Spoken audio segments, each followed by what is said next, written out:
Hi, this is Mike Regan with TranzAct's 2-minute warning for the week of July 25th. Isn't it funny how time flies? I mean, recently here in Chicago, we've been experiencing some 100-degree heat sweltering days, and it seems like just yesterday the temperatures were sub-zero and so chilly. The reason we mention this is because a couple of weeks ago we mentioned in a 2-minute warning that we were working on a budgeting white paper for our customers and friends of the firm.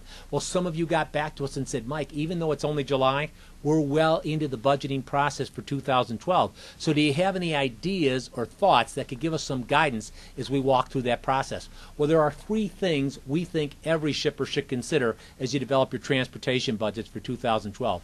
First of all, smart shippers understand that they're going to be paying higher rates to their carriers in 2012.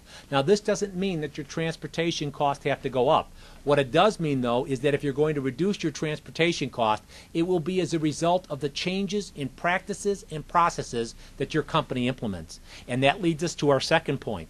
In 2012, we think shippers will experience what one carrier executive called the moments of truth. And what he was referring to is that a lot of shippers say they want to work as partners or collaboratively with their carriers. So these carriers give them these recommendations on some changes in practices and processes that they can make, and the shippers, the ones that do it, well, they get very, very competitive rates from their carriers.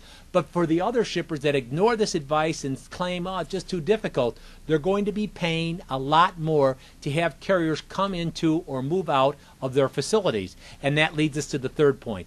How much of an increase should I budget in my transportation rates? Well, the answer to that question is we don't know. We think it's completely dependent on the economy. So if the economy is as is or gets a little bit better, well, then we think some of the general rate increases that have been announced, like the 6.9% from a couple of LTL carriers or the 5 to 8% increases that some truckload carriers have recently floated, those rate increases will stick.